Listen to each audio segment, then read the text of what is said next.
And we're back for more Versus Live. Ross Merriam, Todd Anderson here, bringing you match 2 of the Rakdos Midrange Gauntlet. We had a pretty interesting first match against Golgari, splashing blue for Hydroid Krasis, that Sultai midrange deck that's been all over the place in Standard, including a second place finish at Grand Prix Memphis and Magic Fest Memphis in the hands of Corey Burkhardt. And that was the matchup that we replayed. Got the opposite result. Your Sultai took it down 2-0, whereas Jody was able to win on Sunday. Just a really difficult, complicated matchup that I'm sure with more reps would get a lot more competitive. You're like, after 2 games, you already notice a lot of different things that you could have been doing, and it's tough. But as we said, like when you're the mid-range player without Krasis in that pseudo mirror, attrition mirror, like the onus is on you to have to maximize all of your cards. Right. Krasis is sort of this button that can help you out and gives you a little leeway if you miss a line here or there and you fall behind more than you should or don't get as ahead as you should. Like drawing a Krasis off the top can fix everything. Right. You've got a couple things that can do that. You had the fight with fire, but you resolved that, kicked, and it still wasn't good enough. So. Yeah, I mean, I killed 3 pretty important creatures: Big Hydra Krasis, a Wild Growth Walker, and one of the Explorer creatures you already had on the battlefield. And I just didn't have enough pressure on my side of things to capitalize on that quick board sweep, and then you were able to follow up with just hit after hit after hit. Yep. So this is a matchup that's going to be a little bit different. Yeah. I am now playing mono blue aggro. This is Steve Rubin's top 8 list from Grand Prix Memphis. A little bit different than some of the lists we've been seeing, a sideboard that's very different. But this is a matchup that I think mono blue is going to struggle in pretty mightily. You've got a lot of cheap removal. You've got Chain Whirler if I try to go wide. Right. And you have one of the best blockers in the format against mono blue in Rekindling Phoenix. Really difficult for me to answer, really difficult for me to attack through. Trades cleanly with Tempest Djinn and then comes back for more. I don't really have ways to clean up the token, the elemental token. So if this matchup doesn't go well, then I would be off this deck entirely because on paper, it looks like it's going to be a slaughter. So I watched one of Jody's feature matches whenever I was in the feature match area in Dallas, and he was playing against mono blue, and there was a spot where it looked like he was super far behind, and then at one point he just peels Rekindling Phoenix. And that was it. He just cast it. He was facing off a creature with a Curious Obsession as well as a Tempest Djinn, and the opponent just didn't attack and lost their Curious Obsession. The game was over immediately. So I think that Rekindling Phoenix gives you that ability to actually block and play defense where not very many creatures in the format do that. And so a lot of these spell-based decks or mid-range decks are so hyper-focused on using instants and sorceries to interact that just makes Spell Pierce and Dive Down so good, whereas this deck actually has that same capability to play with Shocks and Lava Coils and Duresses and things like that, but also has the one card in the format that can play defense super well against their stuff. Yeah, it feels like Drake's, but worse, because Rekindling Phoenix is just so insane. And then if I try to slow play, set up counter spells for every Phoenix you play, make sure I play around all the removal, and then turn the corner later in the game, your Chain Whirlers and your Tutus and Direfleet Daredevils and things are going to come down and just apply pressure and make sure I don't have the time to set that up. Right. And if I go too long, even if you don't have that pressure, if I wait too long, go too long into the game and try to play this sort of Drake's game where I set up early and then turn the corner quickly, you might just land a Siege Gang commander, and there's no turn of the corner against Siege Gang. That's 4 pieces of interaction just on the surface, on the board. You know, there's a lot of issues. And then you got, as you mentioned, Duress out of the sideboard. So this is going to be a tough one. This is one that I expect you to take down. And then we'll get to an interesting one against Esper as our final match. But I think this is the bread and butter because right now Mono Blue is pretty popular. It's being targeted, and this is one of the decks that should target it well. All right. Any questions from Twitch chat, Mr. Rob? Just one about what we're playing next week. Are you going to be playing Legacy in preparation for Syracuse? So next Tuesday we should just be recapping the top 8 decks and stuff from the Mythic Championship in Cleveland, which you'll be attending, and that is one of the reasons why we are not doing Versus Live this Thursday, because Ross is going to be on a plane or a train or perhaps an automobile there. Plane leaves at 8 o'clock in the morning. Yeah. So Tuesday we'll be recapping the Mythic Championship, and then Thursday, we'll be playing Legacy in preparation for Syracuse. And I want to get Tommy Ashton's Grixis Phoenix deck up in here. But we're going to have that, just a smattering, like probably 6 different Legacy decks, and just throw them against each other and see what happens. Yeah. because we don't get to play Legacy that often. Not really sure what has changed. We know there's some Grixis control, some shadows, some Delvers around, some Miracles, Stonebladey decks, similar things that we've seen a lot of. Even the Grixis Delver decks have kind of evolved at this point, away from Young Pyromancer and more towards Gurmag Angler. I know Tannen Grace is a huge proponent of playing the version that has 4 Thought Scour and 4 Gurmag Angler. He played it at the team open. He was not a fan. Sure. I mean, I think that was a Bob Wong innovation, if I'm not mistaken. So they both played it, and I don't think either was a big fan after that tournament. But we'll see. Sure. Well, we're definitely bringing some Legacy next week in advance of our Legacy Open. But for now, we got some Standard. Todd's going to be on the play here. Do you keep a 5-lander with 2 Rix Madi Revelers? I think you have to, right? You just discard lands and turn them into spells? Maybe. I mean, that seems rough in this matchup. This matchup, yes. That's the kind of hand that can just get run over. That's true. I'm going to keep it. Okay, well, my hand's great, so I'm going to keep. If I was on the draw, I might mull. Terramander. Best card ever. Play a Rix Madi. I'm going to pitch a Blood Crypt. And draw a card. Mana base well set up. No reason to keep the shock around. Yep. There's the draw. 2. That's the nutters. You're at 18. Draw a card. You can go. Do you have a dive down too? Attack. 18 all. I don't have a removal spell. That's not good. We can maybe try to find one off of Rix Madi. The thing is here, like, I'm going to be wanting to not really tap out that much because I want to protect my threat, but I'm also not applying a ton of pressure. This 4 damage could end up being a little awkward for me. Yeah. So let's attack for 2 first. You get a 16. Yep. I'll draw a card. That's one way you can actually beat the mono blue deck is to strand them with a bunch of cards in hand. Like right here, this Chart of Course is nothing. This is I have 6 cards in hand already. I think I'd rather just play a Storm Tamer and pass the turn. Well, I'm gonna try a Chain Whirler and see if that works. I will opt in response. Sure. Let's bottom that. Try to find something more interactive. Chain Whirler is going to resolve. I think I need to protect everything I have here. I'm going to dive down the Storm Tamer. This runs afoul of shock. No, I need to attack first. This is really stupid. Yeah. Sorry. All right, attack first. If you don't attack first and I dive down, I get a free block. Yeah. I'll go to 14. So I'll run this whole thing. I'll go to 13 from the Chain Whirler. Yeah, your turn. I think I need to save everything. I needed to find something to deal with the Terramander when he tapped out there, but unfortunately it didn't. Attack for 3. You go to 13. I draw a card. The other thing is I want to be casting spells here pretty quickly to make my Terramander better. Mm-hmm. That was a pretty good draw, but I think for now we can just play a Terramander and pass.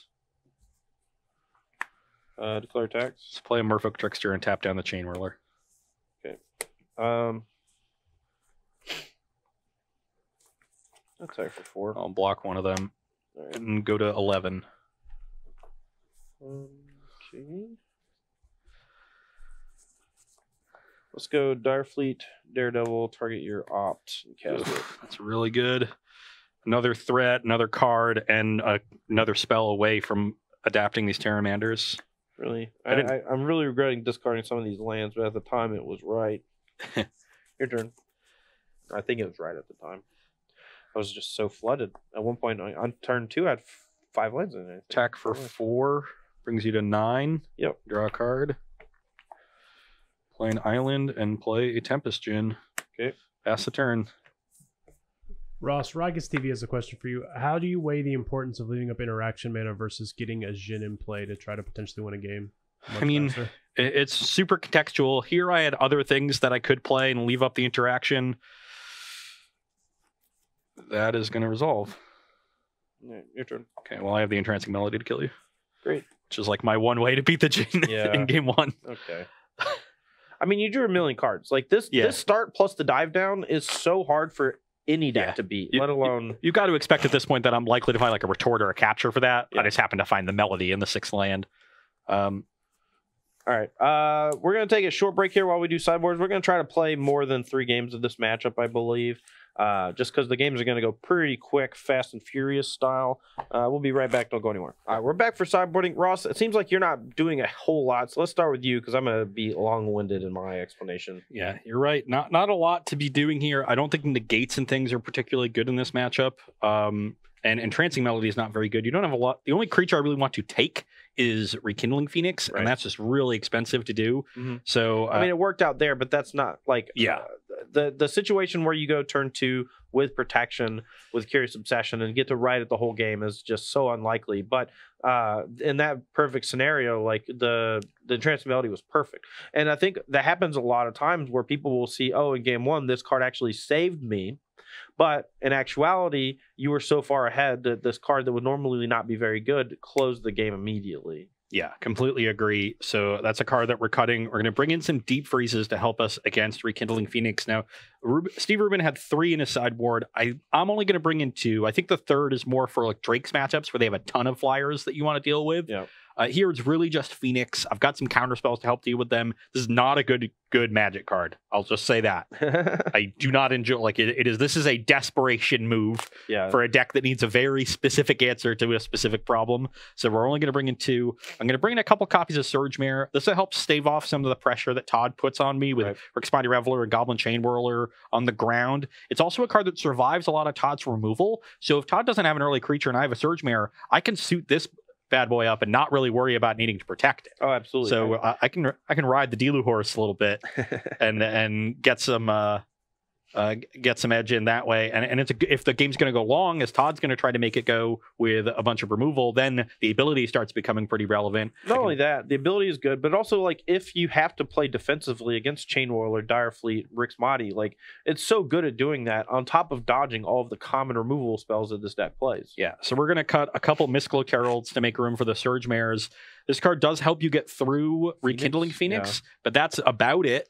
And I don't think like relying on this specific card to do that job is great. I want to cut down on some of my cheap 1 toughness creatures because Todd has a lot of cheap removal to deal with them and Chain Whirler, so I don't want to just flood the battlefield with them if that's what my draw is. And Mystical Carol is just the worst one. You need to keep in Storm Tamer. It's a protection spell and a wizard for retort. And Terramander is one of the ways that you can go big. And in a long game, that's really important. And then to make room for the second deep freeze, I've decided to cut 1 Spell Pierce. Todd doesn't have a lot of expensive things I'm countering. Like this card's really good against things like Vraska's Contempt, Kaya's Wrath. Those don't exist in Todd's deck. I mean, he's bringing in a couple more expensive spells, but not many. So this is a card that in a longer game can get stuck in your hand. Right. I'm also not that worried about having that sort of nut draw in the early game, like you saw in game 1 of 2 lands, 1-drop creature, obsession, protection spell. Todd has so much disruption after board, 5 cheap removal spells, plus the Shivan Fire and 4 duresses. Just get 10 1-mana disruption spells to break that up. Right. So I'm not going to rely on that at all. And so I'm going to move away from wanting to just steamroll him and try to make sure I could compete into the mid game just a little bit. I don't want to go too long, but I want to be able to get my Terramanders online, my Tempest Djinns online, and Spell Pierce I think is the worst card at enabling that. So we'll trim 1. All right, from my side, I'm under the impression that the best way to approach the matchup against the mono blue aggressive deck is that any interaction is good interaction. I see pretty regularly people board out things like Vivian Reed or Kaya's Wrath or just all these like kind of more expensive things that get hammered by Spell Pierce without really understanding that everything you cast can get hit by a Spell Pierce because you have to interact with them so fast and so often. And the easiest way to beat them is to overload them because they only have so many pieces of protection and they have such a low land count that oftentimes on turn 3 or sometimes turn 4, they can only cast 1 piece of protection. And if you can, like at instant speed interact with them and then untap and play your expensive thing, the expensive thing is going to resolve. And I think even though like the Statue and Angrath and Fight with Fire, these are like things that are going to kind of run into Spell Pierce on occasion, I'm not going to play around Spell Pierce like ever. I'm just going to like just force him to have it every single time and then eventually hoping one thing sticks. And if it does, then great, I'm hopefully out of the water. If it doesn't stick, then Ross just literally hit me up the curve and it doesn't matter what I had in that spot. Yeah, look, there are certain draws that you're just not beating out of mono blue, and you shouldn't try to beat them. But this plan probably beats any stumble and will punish every single one. So yeah. So I'm also leaving in. So basically, Treasure Map is a card that lets you play like super long games and grind and be grindy, right?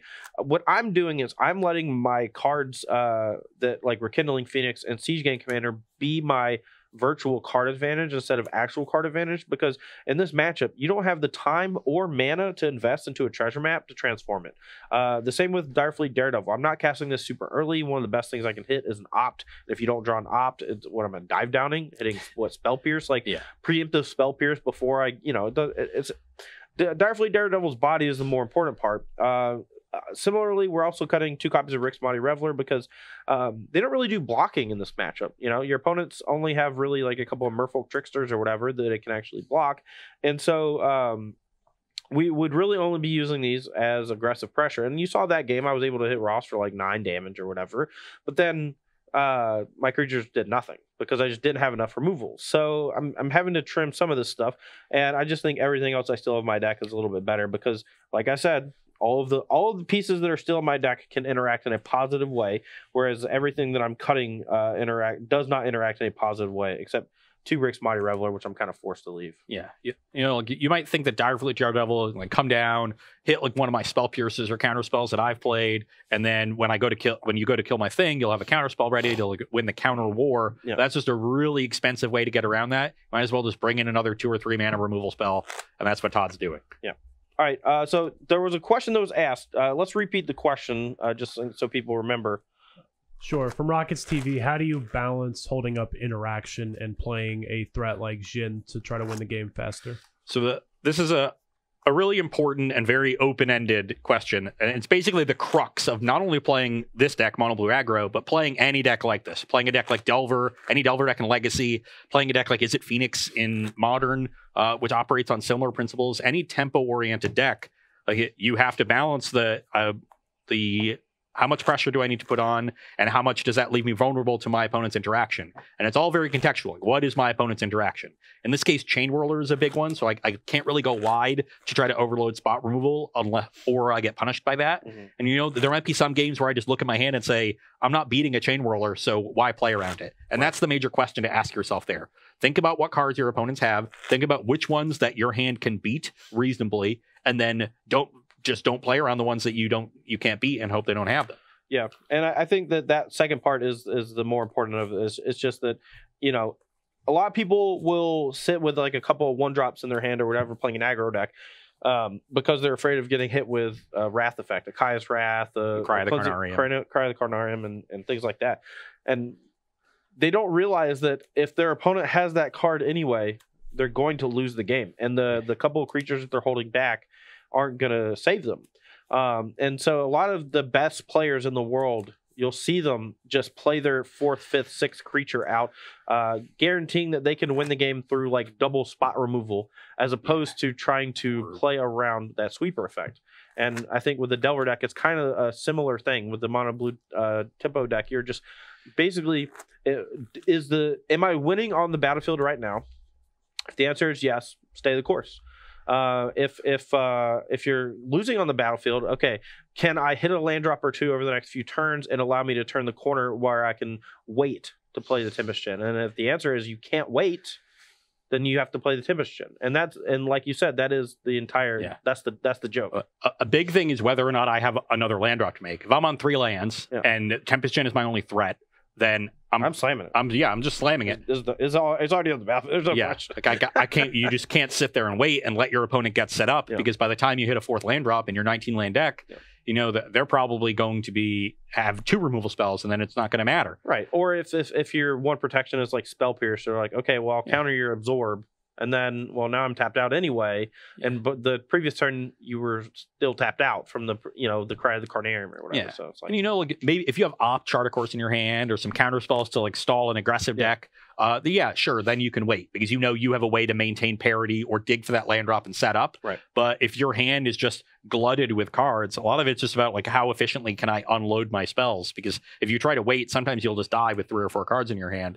So it's not a question that I can give you a hard and fast answer, because it really is the crux of playing decks like this. So it's something that you have to play a lot, and get a feel for it and build it. It's a skill that you have to build. It's not a simple here's what you do in X, Y, and Z scenario. It's very it is the key skill in playing these sorts of decks. So it takes a lot of practice, and you're going to want to sit there and look at your hand and try to imagine how more so than any other deck, I think tempo decks do that chess thing where you look 3, 4, 5 turns ahead and try to plan out exactly how the game's going to go. And so I can imagine like Todd's going to play a Chain Roller here, then I'm going to untap and play my Tempest Djinn, and then hope he doesn't have a Lava Coil. If he does, I'll do this. If he doesn't, then I can get more aggressive. And you just play it out 3 turns, and then a couple turns later, okay, reassess. Now what's happened? Like, oh, he had the coil, or I drew like these really good cards that changed things. And you really need to get in the habit of playing ahead. Play 2, 3 turns ahead.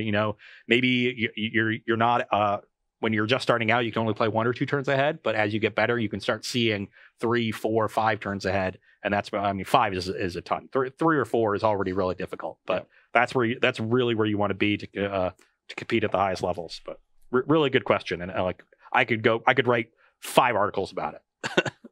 All right, let's take a look at our openers. Mine's a keep. How's yours? Mine is solid. Yeah, we're definitely going to keep this one. All right, let's go and get it. Mountain. Siren Storm Tamer. All right, because it's Storm Tamer, I'm going to go ahead and kill it and deal you 1. I'm a 19. If it was something else, I might wait, but this is just going to basically lose me a point of damage at some point if I don't. Yeah. It's also going to trade for a spell, like no matter what you do, right? With its ability or some other way. Okay, Surge Mare. Yep. Try to kill that one. Okay. Your turn. His untaps goes 5 with fire. Yeah. And Ross was like, well, don't bring in 5 with fire. It's like, dude, you have 5 toughest creatures in your deck. Yeah. Okay. Well, just what I said. Let's obsession this boy up. Attack for 1. You're 19. I'll draw a card. Yep. Pass the turn. 19 all. I'm going to play Rekindling Phoenix and hope you don't have Essence Capture. I do not. All right. Your turn. Now I can just block forever. Hey. This didn't go so well. Dude, Rekindling Phoenix is great. Well, I'm going to attack just to keep my obsession because these are going to bounce off each other. I can't block anyway. Yeah. Pass the turn. At any point, he could, I guess you could tap it and turn off the abilities if you have a Trickster. Yep. But I guess I still have to block, huh? Yep. Can't just give you free cards. You have 5 in hand? Yep. Do I want to play into a Spell Pierce here? I guess so. Spell Pierce it. Yep. Go. At some point, it's going to get me with how my hand is set up, so might as well get me now. I block. Attack. Pass the turn. Your turn. Attack. Block. Tempest Djinn. Sure. Pass the turn. Cards. 3. Discard 2 of them. I'd rather discard 1. Okay. Go. The classic Cinder Barons. Block. Go. We're just gonna try to set up one big attack here. Start getting in some damage. Playing Angarth. Sure. You have 1 card? Yep. So I can take a Tempest Djinn and attack, and then if he sends both Angarth, I get to trade Phoenix for Tempest If you take Tempest Djinn, the Tempest Djinn you take will die. No, I know. I want it to die. Okay.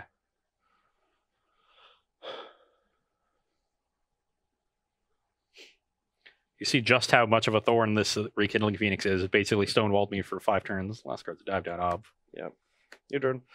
That means he can't save it mid-combat, though, which is important here. So if he wants to kill Angarth, he's probably going to send both at Angarth, and I get to Rekindling Phoenix trade. So you're at 19. So I don't think Todd can realistically block the Surge Mare when I attack with all 3.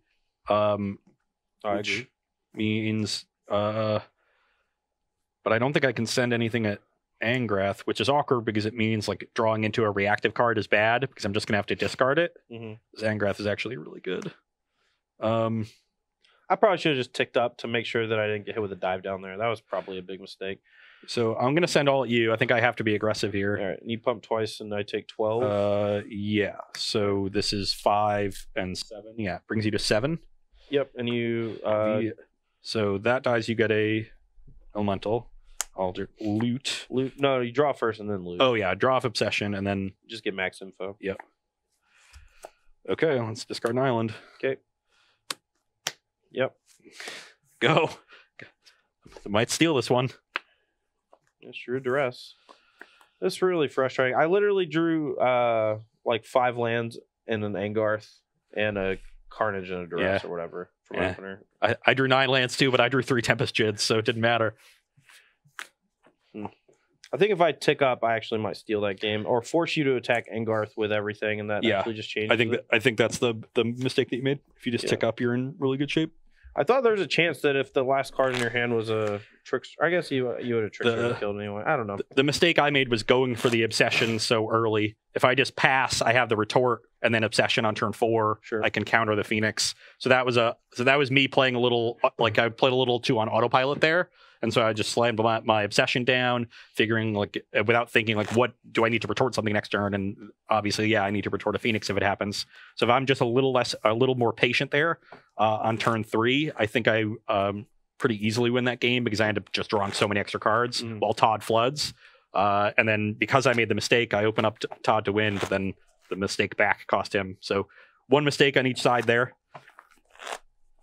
All right, let's play a third one. Let's do it. Play. Any questions while we're shuffling?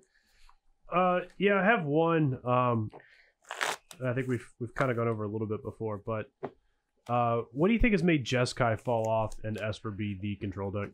I think Jeskai's reactive elements, which are the core components of any sort of control deck, are significantly worse than Esper's. Like Mortify is super important for being able to answer Reclamation, Experimental Frenzy, different things out of the wide aggressive decks, and it's just a clean removal spell. I think Deafening Clarion isn't that good. It's significantly worse than Kaya's Wrath. Yeah, that to me that's the big thing. Deafening Clarion got significantly worse with the new set. Quite a few more creatures with just higher toughness that are seeing more play. You know, I mean, if you look at the decks right now, Clarion is still like pretty good against Sultai, but it was one of your like main sweepers against them. Where now it doesn't kill like a Hydroid Crisis, and you know, if the game goes long enough, like you're just going to be stuck with like Lava Coils and Deafening Clarions against creatures that are just outsizing it. Outsizing those damage removal spells, whereas the Esper decks get to play Mortify and Kai's Wrath. So you get to play Contempt to answer Planeswalkers and gain a little life against aggressive decks. Your black removal lines up a lot better against a Danto Vanguard. Jeskai deck really struggled against Vanguard.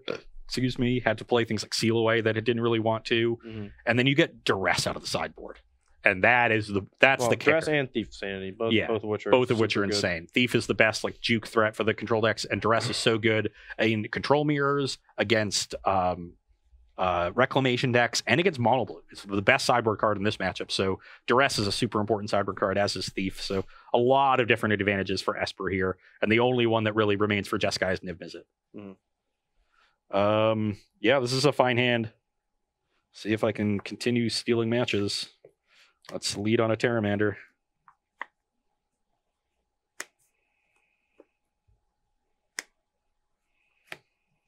Go. Okay, well, let's obsession up this Terramander. Every game. Every game. You're at 18. You can go. Just never gives me any room to breathe. Lava Coil it. Spell Pierce. Yeah, I quit. What the hell? And I don't have a third land. I don't have a third land either. I lose. Oh. I Rick Smottied instead of just Lava Coiling because I wanted to hit land. But I mean, if I had coiled, do you just have another creature? Yeah. Yeah, of course. I don't know. Whatever. I hate this. I hate losing so much. I'm sorry. I'm sorry, everybody. Please don't be mean to me. Let's play again. Okay. We'll run it back. Any questions, Rob? Just can't win a game. No, for the last like month straight. Yeah. I haven't won a game against Ross. No more Lost Miriam. Look, it's you know what it is. It's the coverage booth. It makes you weak. Wow. You got to be out in the trenches. You know, I was like playing in opens and playing in PTQs and stuff too. Like I don't know. You were in my stream all day on Sunday, I was. and I was doing quite good. Yeah, you played well. I watched a lot of people pick up these at Phoenix Second Modern, and whew, See, this is the thing. All right, this hand, it's scarily bad, right? Like it's just if I just don't draw 4 lands in a row, my deck doesn't do anything. All right, I'm gonna keep. I'm gonna mulligan my hand of 6 lands deep freeze. Fine. Okay. In games 1 and 3, my draws have been quite good. I've had Todd hasn't had the 1-mana interaction, and I've had the sort of the combo. And then we played a weird game 2, and it was just one mistake that ended up costing you after flooding pretty badly. And I drew the cards I needed to attack through the Phoenix, which is a lot of Tempest Gins. Doesn't hurt that you literally have 1-drop Curious Obsession every game either. I didn't have it that game. Well, no, you had it every game. I didn't have it. I killed your 1-drop on turn 2. I didn't have it with protection though, so I wouldn't have gone for it. Oh man. Actually, you had Storm Tamer, but yeah, I had protection into 05 into that protected. That was my plan. Yeah. Plus, have 2 mana. The Storm Tamer's a wizard, so I would have had Retort up. Oh, I know. That was 3 lands, and that was my hand. 3 perfect draws. So Ross, one question from me. Yeah. Actually, you had mentioned you brought in Deep Freeze for the Rekindling Phoenix. Is there a lot of thought also that it turns off Siege Gang Commander? Yeah, I mean it can do that too. So that's not a bad second move. Maybe that's good enough to where I want the third. But yeah, no, that's a good point. It's definitely secondary, but it's nice to have more modes to the card than just doing one thing. The 6 is fine, and we'll definitely keep that one to try to play through cheap removal. So go. I'm doing this because he kept on top. We'll cast a Terramander. All right, because I'm gonna cast a Duress now, and hopefully steal something good. Yeah, you get a Chart, of course, which is pretty good. So now I've just got some creatures, and see now I would normally play a Storm Tamer here, but Todd didn't have early removal for this Terramander, which makes me think he has a Chain Whirler. I guess I've seen his hand, which I just remembered, but shush. I'm inclined to think there's a Chain Whirler here. All right, based on this. Yeah, so I'm just going to attack and pass, which is not something I really want to do, but... All right, I'm still going to Chain Whirler because I got to apply pressure. Yeah, I'm also not that concerned if the Terramander dies. I don't have more spells, so it's not getting close to a 5/5. So now we're going to play the Storm Tamer, so next turn we can Djinn with it up or force another removal spell out of him. I'll go to 16. All right. And that is a wizard, so I kind of want to play around Wizard Retort. I'm just going to say go. Attack for 1. Sure. 18. Pass. I'm going to end a turn Cannonade. That's pretty good. That just gets off the battlefield and kind of makes his hand weird. 13. And now, because I hit my lands, I'm just going to start casting Fatty after Fatty. Got to counter that. It's going to force him to have the removal have the counterspell every turn. You have 3 in hand? I have 2. 2. Because the Djinn checks the Chain Whirler, I think I can wait. Pass. But this is close. This might be wrong. This might be a spot where I need to just go for it. I'm at 10. So I know he has Jenny. He didn't play Storm Tamer didn't die to the Fiery Cannonade. It's a pirate. Take C's back, C's. You want to rewind or what? Yeah, I forgot about that aspect of the card. All right, so this Thanks, chat. Yeah, sorry about that. This is what happens when you play quickly. Or I don't even know. Whatever. I cast it. That's fine. It's still in play. Okay. This is countered. Tort in the graveyard. 5 lands. You just still have your Storm Tamer. Everything else is as. Well, I countered that on when I had 5 lands, right? Oh no, I had 4. Yeah. So okay, so you have Tempest so I'm at 13 now. Tempest Djinn and a random card in hand. 5 lands. Play your 5th land. I'm at 16 or whatever. I think I'm taking two more hits or whatever. You're at 16 and I'm at 13 then? Okay. Now would you like to play Tempest? Yes. Pass the turn. Okay. I will attempt another Siege Gang Commander and let it get countered. Yes. Your turn. Do I counter? Yeah, I have to counter Siege Gang because it's just going to destroy me. It's just going to erase me. Attack for 6. Yep. You're at 10. Yep. Best possible. Come on. All right, well, mine's pretty good too. So we'll play Phoenix. Rekindling, and I think I'm going to play this and just draw a card. Yeah. And yeah, go. Classic deep freeze off the top.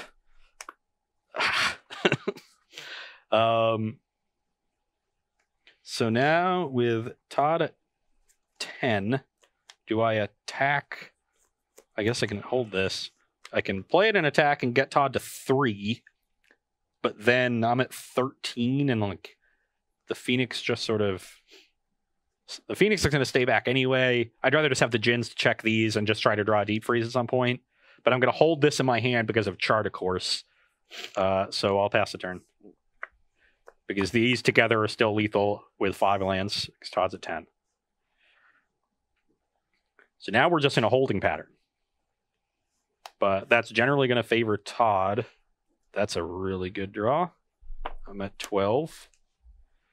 And now you can attack with Chain Roller. Yeah. Like Todd doesn't care if I double block and Chain Roller trades for a Djinn. He's that's perfect. He's thrilled. So I'm just going to take this and go to 9. Good. Your turn. Not a bad draw, but it still doesn't let me do anything, so I'll pass.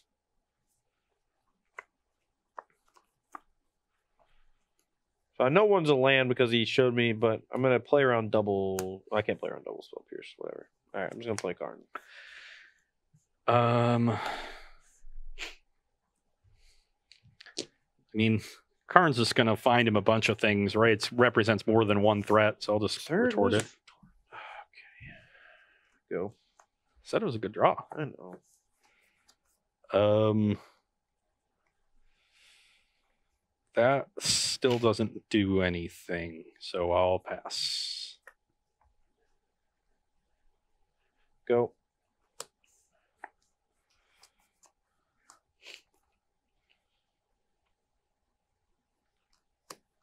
Tap the Phoenix and try to kill you. Okay, you win. Great. Still haven't won a game today. Nice. I quit. Mono Blue's best deck. You're playing it at the Pro Tour. Our Mythic Championship featuring the Pro Tour. I don't know, man. I'm astounded. I thought I was going to get destroyed. And I certainly had a lot of good draws in those games. But even then, like I thought like I could look at a draw that was close to ideal, like a draw that has the 2 lands and the creature and the obsession and then dive down and like it would still get smashed. I didn't even think that was going to be. I mean, it would be good in a certain percentage of games, but I thought, okay, it was certainly not. It's not that kind of I win hand you look at in a lot of matchups. No, I don't know, man. I don't even know what to say. That just didn't feel good. Yeah, no, it's like Tempest Djinn is a powerful Magic card. It felt like if I had Tempest Djinn against Phoenix, we just sat looking at each other. Yeah, but I just never found removal spells for your Tempest Djinns. But I mean, even then you still had. I mean, for a while you had the Storm Tamer too, and I don't know. I could have at one point baited with a Phoenix over a Siege Gang Commander, but I think the real problem is at no point was I ever able to double spell in a turn. I was never able to overload your mana, and I just literally ran into your triple Wizards Retort in game 4. In game 3, I like played a little passive or a little aggressively by not lava coiling on 2, but you said you had a backup creature anyway, so I don't know. But that's still like it makes the game go longer, and I don't get as ahead. Like you can probably win a game like that. Dude, I don't mean to be rude. I'm sorry if I'm coming off salty or whatever. I'm a little under the weather. You can probably hear I'm very nasally, and I don't like losing very much. And I feel like this matchup shouldn't be that bad for me, and I got 4-0'd. So I don't know what's happening, and I'm more incredulous than anything because I'm literally just having, and it's okay, and this might be my fault too because I did side out Treasure Map. And Treasure Map is one of the cards that filters your draws and makes so you don't get flooded, and if you do, you have ways to use the extra mana by drawing a bunch of extra cards. I think boarding out Treasure Map is a then say something. No, not bad. I mean, easy. Oh, okay, I thought that was. I thought you were gonna call me a big dummy. I think I would have left in the 2 extra Rixmati Revelers over the Status and the Angrath, but the Angrath looked really good. Right. Like actually. Yeah, I mean, if I just ticked up, I would have won. Probably. Yeah, I might have won that game. But yeah, I think you definitely would have won. Well, I mean, you can just choose to attack Angrath for a turn. Yeah, but then I lose one of my key Tempest Djinns and I can't clock you enough at that point. That's fair. That's fair. Maybe I draw a bunch of extra cards and like we go from there. There's something. look, chat. I'm sorry. I don't mean to be salty. I know that's actually been one of the things I've been working on lately. I can't even draw cards if I'm trying to attack Angrath. Right. Because if I have to send two things at Angrath to kill it, and I send that at you send that at me, then you just block the thing at you because the Angrath's going to die anyway. Yeah, but then I don't. Then you don't your get to trade for a Djinn. Djinn. Okay, so yeah. Okay, so you'd rather trade for the Djinn. So I get to draw 2 cards, discard 1, get a free whatever that card is called, catalog, and I still think that game would have been bad for me if you just ticked up. I was very happy to see the -3. Yeah, I went for like the highest EV play of if it works, then I'm super far ahead, and if it doesn't work, like, I mean, I'm probably dead. But like, if I just tick up and you draw a Trickster, I die. Right, like just straight up, you just get to mush me for 100 damage. Yeah. Or if my hand is literally Trickster at that point, even. Right. Yeah. Well, no, it could have been that because of I blocked on the previous attack for the Surge Mare. So that's, you attacked with it. Oh, and I blocked. And yeah. So you could have turned off the ability and pumped your guy, and then been fine. I mean, if I'm setting up a lethal attack, I might not make the trade. Doesn't matter. But probably would. Anyway, do we have any questions? I just want to be clear. Okay, we don't have any questions, so we're just gonna reassess. I'm gonna reassess because it's about that time to take the second break. We got one last match. Yeah. Well, what are we playing against? Esper. Okay. So that's a nice grindy matchup. Your treasure maps are gonna be good. Sure. You're gonna get to play some Magic here. I don't think the spot removal in Esper is that good in this matchup. No, I think all my creatures have like double lives or whatever, or in turn trade for some amount of card advantage. My sideboard cards are all pretty good too. So I mean, we'll see. And I don't think that. Okay, I'll say this. I think that our first match, indicative of the matchup, at least from my perspective, I don't think it's like a clean sweep 2-0, but I think in general, you're going to see the games play pretty long, and you're going to see the Hydroid Crisis come out on top. As far as the mono blue deck is concerned, my draws did not line up well against you, and that might be indicative of just the problem with having a bunch of removal spells against a deck with a bunch of protection, because I'm literally putting you to the test, and if you pass the test, I lose. Yeah, it's no surprise that the deck that is widely touted as Mono Blue's worst matchup is the deck that plays very few removal spells. It just ignores Dive Down. Right. You can spell Pierce against. I'm talking about white aggro. Right. You can spell Pierce against them a little bit, but it's not great because it's hard to leave up the mana for it. Right. So fine, and that you just race them because their creatures are small. You just beat them in combat with some Stumpborn Sentries and Venerated Loxodons and stuff.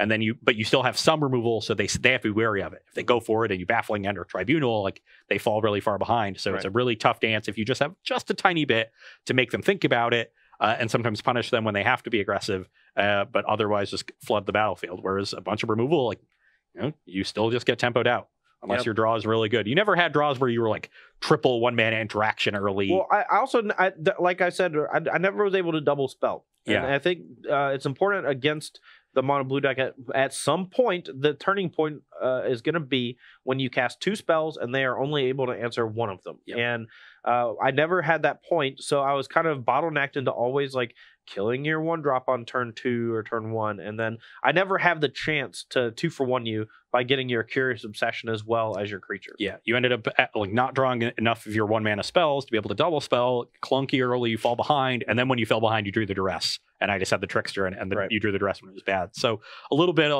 that's a little bit of variance, just having the cards come at the wrong time. But Duress is a card that is bad off the top. Right. Well, it's also a little bit harder to cast in this deck than most you only Duress decks, because black sources. Yeah, I mean the deck plays effectively. No, 11 has a swamp. Okay. Map is supposed to help out there, but you bring out the maps in that matchup. Right. So it's possible that map is so integral to the deck that I can just never afford to bring it out, and I need to be looking at cutting things like Siege Gate Commander because they're just so expensive. And then just bottom a bunch of excess lands whenever I am treasure mapping. So I'm not really sure how to approach the matchup after getting 4-0'd. I definitely need to reassess.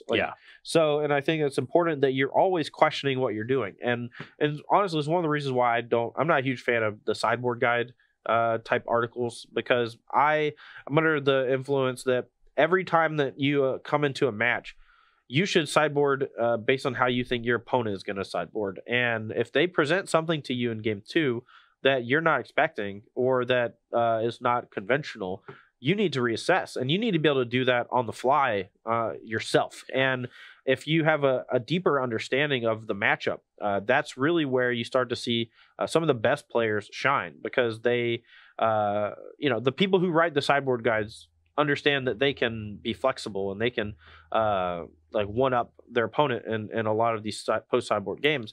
And as a reader, I always encourage you to play it yourself at least a reasonable amount of time if you have the time, and try to understand why we say do the things we do, so that you can make the correct decision in a given spot yourself. Yep. During that entire 30-second answer you just gave, multiple phrases popped in my head, and then 5 seconds later you just said the phrase. Like, nice. Deeper understanding of the matchup, like on the fly. They just all, you were just taking the words right out of my head. We're just in sync. Okay. Yeah. And Ross has 6-0'd me today so far in games, and I just want to say I'm having a good day so far. Okay. Normally I'm really upset right now. I was getting there. Yeah. I'm back. We're back, baby. All right, we're going to be right back after a short break. We're going to be bringing you the third and final match of the Rakdos Midrange Gauntlet. We're going to be pairing that against Esper Control and see who takes it down. Don't go anywhere. We'll be right back.